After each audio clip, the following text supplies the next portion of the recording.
জীবন ধারণের জন্য পানির বিকল্প নেই। জীবনের প্রতিটি ক্ষেত্রে রয়েছে পানির প্রয়োজনীয়তা। এই প্রয়োজন মেটাতে নগরবাসীকে নির্ভর করতে হয় ঢাকা ওয়াসার উপর। কিন্তু এই পানি নিয়ে রয়েছে নানা অভিযোগ। গোসলের পানি নাই, কাপড় চোপড় ধুইতে পারি না, সব নোংরা পানি আজ 3 দিন দেয় নাই। পানিতে দুর্গন্ধ, ময়লা। অফিসের পানি গন্ধ, তার কারণে নিচ্ছে। আর ওয়াসার সরবরাহকৃত পানির বিশুদ্ধতা নিয়েও ক্ষুব্ধ নগরবাসী। মানে পানি দিয়ে খাওয়াও যায় না, গোসলও করা যায় না। যদিও একটু পায় ময়লা গন্ধ। প্রতি মাসে পানি বিল দেই, কিন্তু আমরা পানি পেতেছি না। পানি পেতেছি গন্ধযুক্ত পানি। কেউ কেউ পানির প্রয়োজন মেটাতে ধন্না দিচ্ছে পানির পাম্পে। রাজধানীর বেশিরভাগ অঞ্চলে পানির লাইনে মিলছে দুর্গন্ধময় পানি। তবে এ ব্যাপারে নির্বিকার ওয়াসা কর্তৃপক্ষ।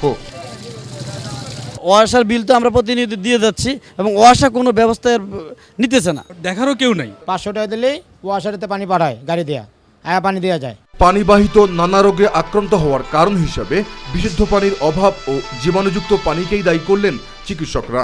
পানিবাহিত যেই রোগগুলো সেগুলি সাধারণত বেশি প্রকট আকারে দেখা দেবে। এর মধ্যে হচ্ছে ডায়রিয়া, তারপর হেপাটাইটিস, কলেরা, পেটের পীড়া, যেটা আমরা ইংরেজিতে বলি গ্যাস্ট্রোএন্টারাইটিস। ওয়াসার পানিগুলি দূষিত হয়ে যায়, তখন এই ধরনের ঘটনাগুলো ঘটে। শিগগিরই পরিস্থিতি উত্তরণে ব্যবস্থা নিচ্ছে কর্তৃপক্ষ, জানালেন ওয়াসার উপব্যবস্থাপনা পরিচালক। কিন্তু এই প্রবলেমগুলো যাতে দ্রুত তৎপরতার সাথে পাম্পগুলো প্রতিস্থাপন করা যায়, ঠিক করা যায়, সেটার জন্য কিন্তু আমরা সচেষ্ট আছি।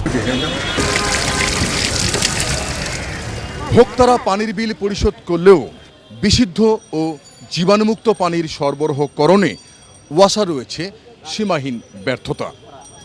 অবকাঠামোগত ত্রুটি, পানির অপচয় এবং অবিশুদ্ধ পানির প্রাপ্তির বিষয়ে রাজধানীবাসীর মধ্যে বিরাজ করছে চরম হতাশা ও ক্ষোভ।